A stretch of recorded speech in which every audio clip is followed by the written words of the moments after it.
అధ్యాయము 1-11 వచనాలు మనం చదువుకుందాం. యోనా గారి గురించి మనందరికీ తెలిసిందే.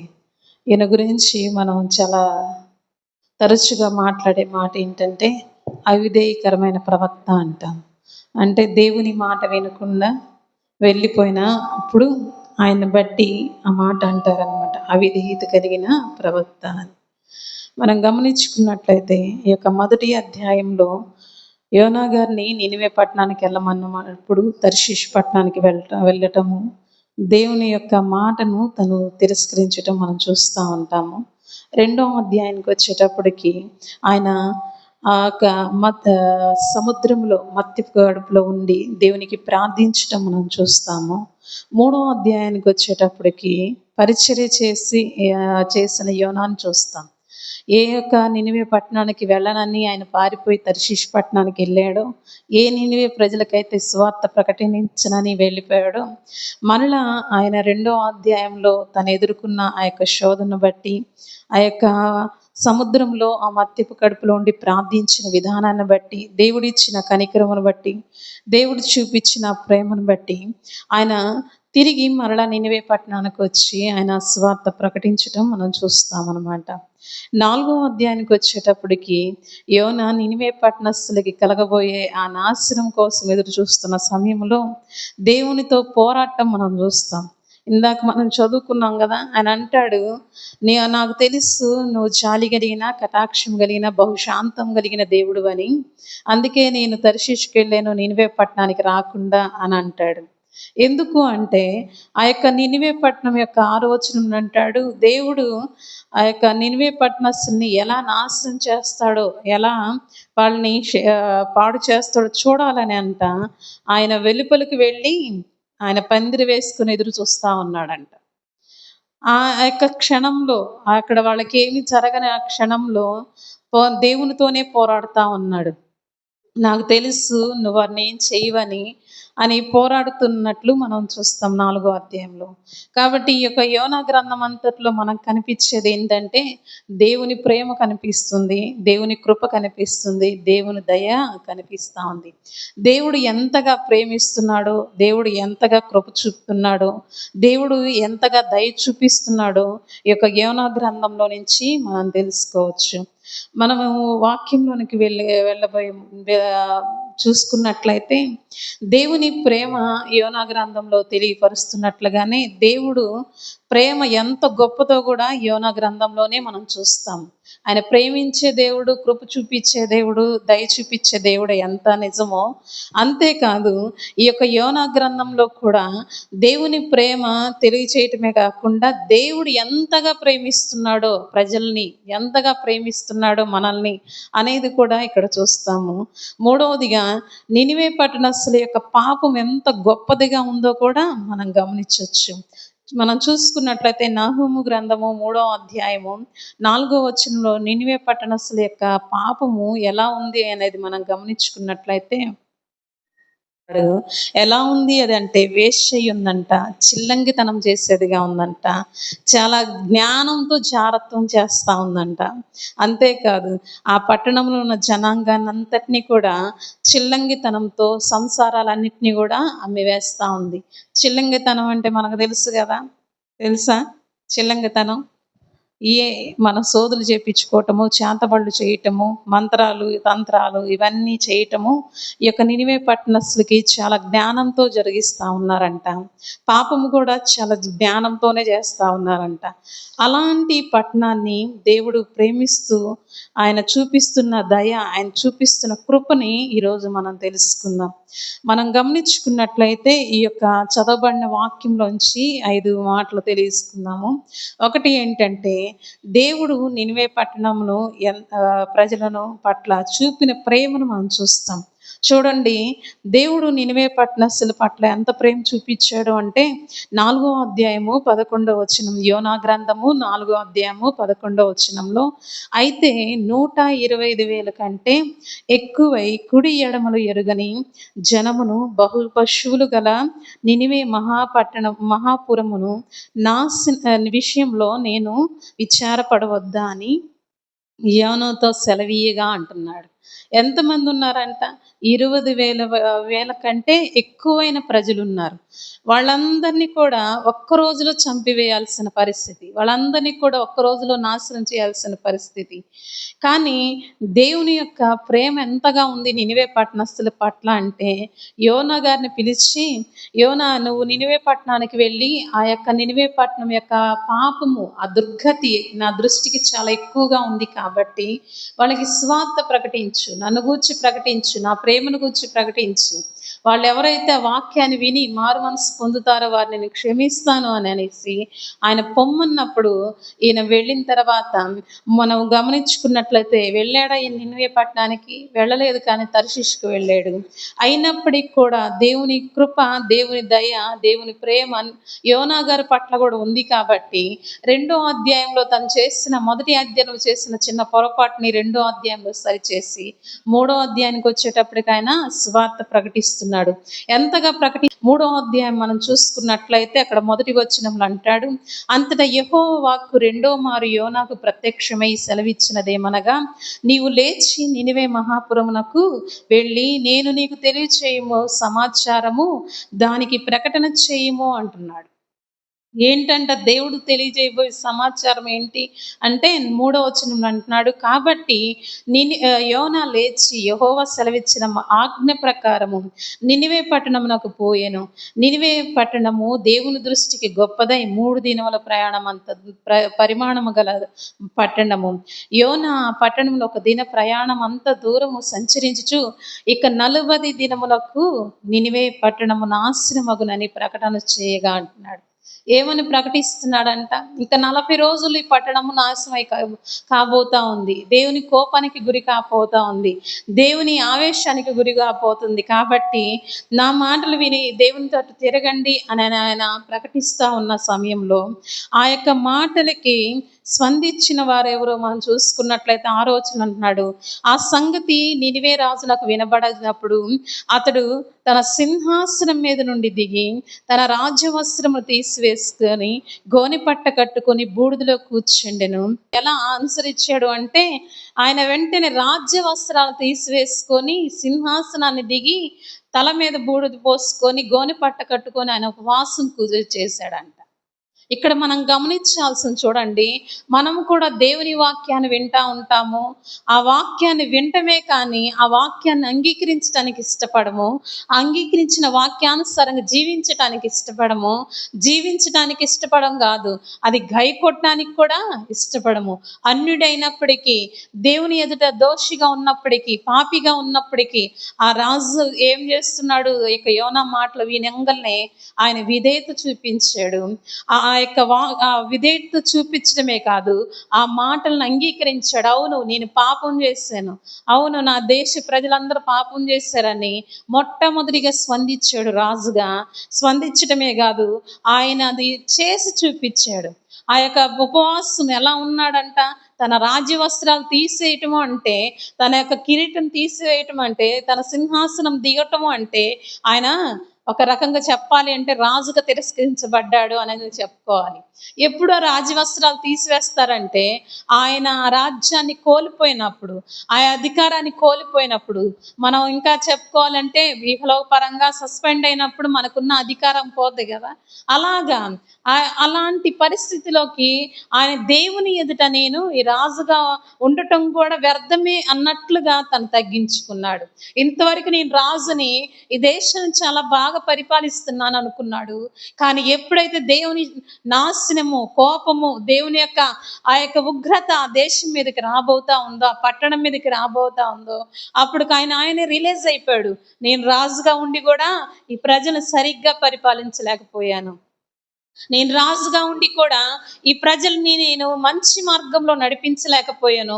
అంటే ఈ రాజుగా ఉండి కూడా నేను వ్యర్థమే అనుకున్నాడేమో మేబీ. అందుకే ఆయన యొక్క రాజు అంటే ఎంతో ఇష్టపడతారు కదా, కిరీటాన్ని, ఆ సింహాసనాన్ని, అధికారం నా తర్వాత నా కొడుకే రావాలి, నా తర్వాత నా మనవడే కూర్చోవాలి అని అధికారంతో ఉంటారు కదా. కానీ దేవుని వాక్యాన్ని వినంగానే ఆ రాజులో వచ్చిన గొప్ప మార్పు చూడండి. దేవుని వాక్యానికి ఆయన ఎంత లోబడ్డాడో, దేవుని మాటకి ఎంతగా కట్టుబడ్డాడో, దేవుని మాట తనలో ఎంతగా ప్రభావితం చేసిందంటే, ఈ అధికారంలో నీ నుండి నశించే కంటే ఈ అధికారాన్ని వదిలిపెట్టుకొని దేవుని పాదాల కాడ నేను పశ్చాత్తాప్తుడని ప్రార్థిస్తే దేవుని కనికరాన్ని నేను పొందుతానేమో, ఆయన మనసు తిరుపుకొని నాకు చేయదలిచిన ఆ కీడు చేయక మాంతాడేమో, నేను చేసిన ఈ పాపాలన్నీ క్షమించి నాకు మరొక అవకాశం ఇస్తాడేమో అని తనకు తాగా ఆయన ఆ వాక్యములో తనకు తా రిలీజ్ అయిపోయి ఆయన చేస్తున్న యొక్క ప్రార్థన విధానం చూడండి. ఈరోజు క్రైస్తవులమైన మనలో దేవుని వాక్యాన్ని చిన్నతనం నుంచి ఎరిగిన మనలో అలాంటి మార్పు కావాలని దేవుడు కోరుకుంటున్నాడు. అలాంటి ఆ తీర్మానం మనలో కూడా కావాలని దేవుడు కోరుకుంటా ఉన్నాడు. మనం కూడా వాక్యాలు విని వెళ్ళిపోవటం సరిపోతుంది. ఆ వాక్యాన్ని విన్నది అంగీకరించడానికి ఇష్టపడటం లేదు, అంగీకరించిన వాక్యానుసారంగా జీవించటానికి ఇష్టపడటం లేదు. అది మనలో ఉన్న లోపము.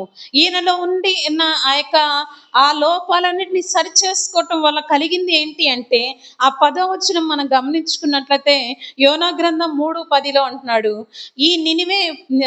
ఈ నినివే వారు తమ చెడుతనమునంతటిని మానుకొనగా వారు చేయించిన క్రియలు దేవుడు చూచి పశ్చాత్తాప్తుడై వారికి చేదునని తాను మాట ఇచ్చిన కీడు చేయక మానాడంట. దేవుడే పశ్చాత్తాపడ్డాడంట. ఈరోజు నీ ప్రార్థన అలా ఉంటుందా? ఈరోజు మన భక్తి జీవితం అలా ఉంటుందా? ఈరోజు మన ప్రార్థన విధానం అలా ఉంటుందా? దేవుడే పశ్చాత్తాపపడేటట్టుగా, దేవుడే మన విషయాల్లో ఒక తీర్మానం తీసుకునే రీతిగా అంత ప్రభావితం చేస్తుందా మన భక్తి, మన ప్రార్థన, మన జీవించే విధానము మనం గమనించుకోవాలా. అన్యుడైన రాజు చేసిన ప్రార్థన, ఆయన చూపించిన భక్తి, ఆయన చూపించిన విధేయతకి ఆ ప్రజలంతా కూడా అనుసరించినప్పుడు దేవుడే పశ్చాత్తాపడ్డాడంట. ఈరోజు ఇది కావాలి మనలో. మనం ప్రార్థిస్తే దేవుడు, అరే నా బిడ్డ ఇంత ప్రార్థన పదాలని నేను తప్పుగా అర్థం చేసుకుని కోపడ్డాని. భక్తి జీవితం ఉండాలి, మన ప్రార్థన జీవితం ఉండాలి, మన ఆత్మీయత జీవితం ఉండాలి. ఈరోజు అలాంటి జీవితం ఉన్నప్పుడు మన పట్ల కూడా దేవుడు కనికరించు దేవుడుగా ఉన్నాడు, మన పట్ల కూడా ప్రేమించు దేవుడుగా ఉన్నాడు, మన పట్ల కూడా ఆయన కృప చూపించే దేవుడుగా ఉన్నాడు, ఆయన దయ చూపించే దేవుడుగా ఉన్నాడు. యోనా ప్రజలు ఎంతగా ప్రేమించాడంటే ఆయన చేయనుద్దేశించిన కీడు చేయక అంతగా మానివేశాడంట. అంతగా దేవుడు ప్రేమిస్తున్నట్లు మనం చూస్తా ఉన్నాము. రెండోదిగా మనం గమనించుకున్నట్లయితే దేవుడు యోనా మీద చూపిన ప్రేమను మనం చూస్తాం. యోనా గారి మీద చూపించాడా లేదా ప్రేమని? ఎంతగా ప్రేమ చూపించాడు అని అంటే, మనం 2వ అధ్యాయము 1 నుంచి 10 వచనాలు మీరు ఇంటికి వెళ్ళాక ధ్యానించండి. అక్కడంతా కూడా మనం చూస్తూ ఉంటాము. యోనా గారు ఎప్పుడైతే ఆ యొక్క సముద్రంలో మత్తిపు కడుపులో ఆయన ఉన్నప్పుడు ప్రార్థించగల దేవుడు ఎలా విడిపించాడంట చూడండి. నేను 8, 9 వచనాలు చదువుతున్నాను. 6వ వచనం చదువుతున్నారు. నేను మరెన్నటికి ఎక్కడికి రాకుండా భూమి గడియలు వేయబడి ఉన్నవి, పర్వతముల పునాదుల్లోనికి నేను దిగి ఉన్నాను.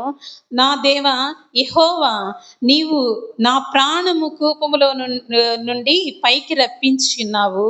కూపములో నుండి నా ప్రాణమును నాలో మూర్ఛిల్లగా నేను యెహోవాకు జ్ఞాపకము చేసుకొంటిని. నీ పరిశుద్ధాలయంలోనికి నీ యొద్దకు నా మనవి వచ్చెను. అసత్యమైన వ్యర్థ దేవతల యందుకు లక్ష్యముంచు వారు తమ కృపాధారమును విసర్జింతురు. కృతజ్ఞతాస్తుతులు చెల్లించి నేను నీకు బలులు అర్పింతును, రక్షణ దొరుకునని ప్రార్థించెను. అంతలో యెహోవా మత్యమునకు ఆజ్ఞేయగా అది యోనాని నేల మీద క్రక్కి వేసెను అనంట. ఎంతగా ప్రార్థించాడు, ఎంతగా దేవుడు ప్రార్థన విన్నాడు, దేవుడు ఎంతగా తన్ని పట్ల ప్రేమ చూపించాడు అంటే తిరిగి మరలా క్షమించి ఇంకొక అవకాశాన్ని ఇచ్చాడు. ఏంటి అంటే దేవుడు తిరిగి తనతో మాట్లాడుతున్నాడు. 3వ అధ్యాయంలో మనం ఇందాక చదువుకున్నాం కదా, అంతటా యెహోవా వాక్కు రెండో మారు యోనాకు ప్రత్యక్షమై సెలవిచ్చినదేమనగా, మొదట దేవుడు మాట్లాడాడు మొదటి అధ్యాయంలో, ఇప్పుడు రెండోసారి మూడో అధ్యాయంలో మాట్లాడుతున్నాడు. అంటే దేవుని కనికరాన్ని పొందుకున్న ఆయన, దేవుని క్షమాపణ కోరుకున్న అతనితో దేవుడు మాట్లాడటానికి ఇష్టపడ్డాడు. దేవుడు ఎంతగా ప్రేమించాడంటే తిరిగి మాట్లాడినంతగా ప్రేమించాడు. అది మనం చూస్తాం. యోనా గారి పట్ల దేవుని ప్రేమను చూస్తున్నాము. దేవుని మాట వినకపోతే కోపం ఎంతగా వస్తుంది దేవునికి కదా. మనం కూడా మన పిల్లల మాట వినకపోతే ఆయన మీద మనం బిడ్డ మీద ఏం చేస్తాం? కోపపడతాం. ఎన్నిసార్లు అని చెప్పేదని కొట్టడానికి సిద్ధమవుతా ఉంటాం. కానీ దేవుడు యోనా గారిని ప్రేమించి మరలా ఆయన మాట్లాడే రీతిగా తన దగ్గరికి తీసుకున్నాడు. మూడోదిగా మనం గమనించుకున్నట్లయితే చూసుకున్నట్లయితే ఇక్కడ మూడో పాయింట్ మనం గమనించుకున్నట్లయితే యోనా దేవుని యొక్క గుణ లక్షణాన్ని తెలియజేస్తా ఉన్నాడు. దేవుడు ఎలాంటి వాడంట? ఆయన 4వ అధ్యాయము 2వ వచనంలో అంటున్నాడు, అందువలనని నీవు కటాక్షము, జాలియు, బహుశాంతము, అత్యంత కృపగల దేవుడు అని ఉండి పశ్చాత్తాపపడి కీడు చేయక మానదు అని నేను తెలుసుకొని దానికి ముందుగానే తర్షీషునకు వెళ్ళాను అని అంటున్నాడు. దేవుని లక్షణాలు ఏంటో చెప్తా ఉన్నాడు. నువ్వు ఎలాంటి వాడంట? మన దేవుడు కటాక్షము గల్లవాడంట, జాలి గల్లవాడంట, బహుశాంతమును, అత్యంత కృపగల దేవుడంట. అంతేకాదు మన పట్ల ఆయన పశ్చాత్తాపడే దేవుడుగా ఉన్నాడంట. అంత ప్రేమ చూపించేవాడని నాకు తెలిసే నేను ముందుగా నినివేకి వెళ్లకుండా తర్షీషుకి వెళ్ళాను. ఇప్పుడు మళ్ళా నువ్వు అదే ప్రేమ చూపిస్తున్నావయ్యా, నువ్వు అదే కృప చూపిస్తున్నావు. ఇప్పుడు నేనేం చేయాలి? ఇంకా నేను చచ్చిపోవటమే మంచిది అన్నంతగా దేవుని పట్ల ఆయన మాట్లాడుతూ ఉన్నాడు. దేవుని గుణ లక్షణాలు చెప్తా ఉన్నాడు. ఇక్కడ మనం గమనించుకున్నట్లయితే ఒకటి ఆలోచించాల్సిన విషయం ఏంటంటే, యోనా గారు దేవుని యొక్క గుణ లక్షణాలు చెప్పాడు, కానీ యోనా గారు దేవుని గుణ లక్షణాలు కలిగి జీవించడానికి ఆయన జీవించలేకపోయాడు. ఎలా అని మనం గమనించుకున్నట్లయితే యోనా గారి జీవితంలో దేవుని లక్షణాలు, స్వభావాలు, సుగుణాలు ఏమీ లేవు. ఎందుకు అని అంటే అక్కడ మనం చూస్తాం కదా, వాళ్ళు ఎలా నశిస్తారో చూస్తున్నాడంట. నిజంగా దేవుని ప్రేమ నీలో ఉంటే వాళ్ళు నశించటం చూస్తావా? నిజంగా దేవుని ప్రేమ నీలో, కటాక్షం నీలో ఉంటే, అయ్యో ఈ ప్రజలకు నేను వాక్యం చెప్పానే, వీళ్ళు ఒక్కళ్ళన్నా మారాలి అని ఆయన దూరంగా వెళ్ళి ప్రార్థిస్తూ ఉండాలి లెక్క ప్రకారం కదా. ఆయన ప్రవక్తగా ఉన్నాడు అంటే దేవుడి నోట నుండి వచ్చే మాట ప్రజలకు చెప్పే వ్యక్తి, ఒక మధ్యవర్తిగా ఉన్నాడు అంటే ఈయన భారం ఏంటి? ఆ వ్యక్తి సంపూర్ణంగా రక్షింపబడటానికి ఈయన ప్రార్థించే ఆ భారం ఈయనకు ఉండాలి. కానీ యోనా గారిలో ఆ లక్షణాలు లేవు. మనం ఉదాహరణ గమనించుకున్నట్లయితే యోహాను గారిలో ఆ లక్షణాలు ఉన్నాయి, మా పేతురు గారిలో ఆ లక్షణాలు ఉన్నాయి, యాకోబు గారిలో దేవుని లక్షణాలు ఉన్నాయి. వీరు ఎంత కోపం గలవారో మనకు తెలుసు. యాకోబు గారు కోపం ఎలాంటిదో మనకు తెలుసు. యోహాను గారి కోపం ఎలాంటిదో తెలుసు. ఆయన కోపంతో ప్రకటించినప్పుడు ఆయన అంటాడు, మీరు సర్ప సంతానమా, మీకు రాబోయే ఉగ్రత గురించి చెప్పిన వాళ్ళు ఎవరు అని ప్రజల్ని ఆయన మాట్లాడటము, అరవటం, కోపపట్టము అని చూస్తూ ఉంటాము. పేతురు గారి కోపం ఇంక మనం చెప్పవసరంలా కదా. యేసుక్రీస్తు గారు అప్పగించబడే రాత్రి ఆ యొక్క సైనికుడు చెవినే నరికి వేస్తాడు. అంత దుడుకు పేతురు అంటారు ఆయన్ని. అంత కోపిష్టైన వారిలోని దేవుని గుణ లక్షణాలు, దేవుని లక్షణాలు మనం చూస్తూ ఉన్నాము. కానీ యోనా గారి జీవితంలో ఆ లక్షణాలని మనం చూడలేకపోతున్నాం. 4వదిగా మనం చూసుకున్నట్లయితే, నేను విచారపడవద్దా అని నినివే యోనా గారితో సెలవిస్తా ఉన్నాడు. దేవుడు దేనికి విచారపడుతున్నాడంట? నశించిపోయే ఆత్మల విషయమే విచారపడుతున్నాడంట. దేవుడు దేనికి బాధపడుతున్నాడు అంటే, నశించిపోతున్న నీ కుటుంబం కొరకు, నీ బిడ్డల కొరకు, నీ కొరకు బాధపడతా ఉన్నాడు. అమ్మో నా బిడ్డలు నశించిపోతున్నారు, నా రాకడ సమీపంగా ఉంది, సిద్ధపడటం లేదని ఆయన బాధపడుతున్నాడంట, విచారిస్తూ ఉన్నాడంట. ఆ నినివే పట్టణస్థులు కూడా 20,000 కంటే అధికంగా ఉన్న ఆ పట్టణస్థులు కూడా, కూడి ఎడమలు తెలియని ఆ పట్టణస్థులు కూడా నశించిపోతుంటే దేవుడు విచారపడ్డాడంట. ఈరోజు ఈ ఉదయకాల సమయంలో కూడా ఆయన నీతో నాతో మాట్లాడుతూ ఉన్నాడు. నీ పట్ల నేను విచారిస్తూ ఉన్నాను, నీ విషయమే నేను దుఃఖపడతా ఉన్నాను. నీ పని చేశాడంట యోనా గారు. ఈరోజు ఆయన ఆఖరిగా నీకు నాకు సెలవిస్తుంది ఏంటంటే, దేవుని పని చేసేవారిగా నీవు నేను ఉండాలి. ఎలా ఉండాలి అంట, మనం వినటం వరకే కాదు, విని ఇక్కడితో వదిలేసి వెళ్ళిపోవటం కాదు, కానీ ఆ విన్న వాక్యము రోజులు ఒక్కరికన్నా చెప్పే అనుభవంలోకి నీవు నేను రావాలి. చూడండి, మనం సహజంగా ఆడవాళ్ళం ఇంట్లో ఏదైనా జరిగితే ఇతరులకు చెప్పుకోవటానికి ఆరాట పడతా ఉంటాం. మా కోడలు ఇట్లా, మా మనవడు ఇట్లా, మా మనవరాలు ఇట్లా అని. లేదా ఏదైనా మంచి విషయం జరిగినా కూడా అది ఎప్పుడెప్పుడు ఎవరికొకరు చెప్పాలని ఆరాట పడతా ఉంటాం కదా. అలాంటి ఆరాటం నీలో దేవుని వాక్యం గురించి కూడా కావాలి.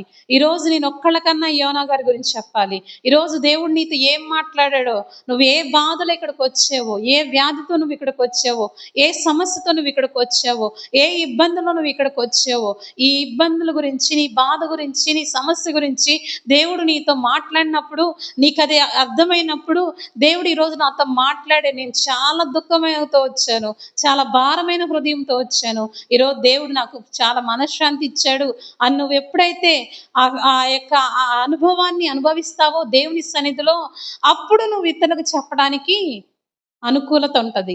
విని వెళ్ళిపోతా ఉంటే దేవుని ప్రభావం నీలో జరగదు.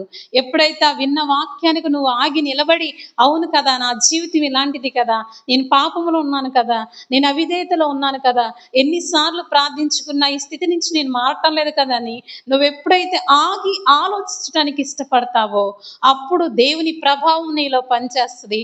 అప్పుడు నీవు ఆ వాక్యానికి లోబడతావు. అప్పుడు ఆ వాక్యము నీలో ఉండి నిన్ను ప్రభావితం చేస్తూ ఇతరులను కూడా ప్రభావితం చేసేదిగా మార్చబడతా ఉంది. యోనా గారి జీవితంలో ఇలాంటి అనుభవాలు ఉన్నాయి. ఈ యోనా గ్రంథంలో దేవుని ప్రేమను చూసాం, దేవుని కృపను చూసాం, దేవుని దయను చూసాము. ఈరోజు ఆ దయ, ఆ ప్రేమ, కృప నీ పట్ల, నీ కుటుంబం పట్ల దేవునికి కావాలి అంటే, నీలో నాలో కావాల్సింది ఏంటి అంటే, పశ్చాత్తాపంతో కూడిన ప్రార్థనా జీవితం కావాలి, విధేయతతో కూడిన ప్రార్థనా జీవితం కావాలి, దేవునికి అంగీకారమైన ప్రార్థనా జీవితం కావాలి. ఆ నినివే పట్టణస్తులంతా కూడా దేవునికి ఎంత విధేయత కలిగి ప్రార్థించారు కదా. పశువులతో సహా మేత మేయకుండా, కుడితి దాక్కుండా ఆ పశువులకు కూడా గోని పట్ట కట్టారంట. అంటే ఎంతగా వాళ్ళు ఆ యొక్క దేవుని మాటకి, యోనా చెప్పిన ఒక్క మాటకి, 40 రోజులు నాశనం కాబోతుందన్న ఒక్క మాటకి విధేయత చూపించారు కదా. ఈరోజు నీలో నాలో విధేయత ఉంటే మనం కూడా నినివే పట్టణస్తుల వలె తప్పింపబడతాము, పోషింపబడతాము, ఆశీర్వదింపబడతాము, దేవుని యొక్క ప్రేమను, కృపను, దయను పొందుకుని వారిగా ఉంటాము. ఆత్మ చెప్పు సంగతులు చేయగల వారి వినుగాక.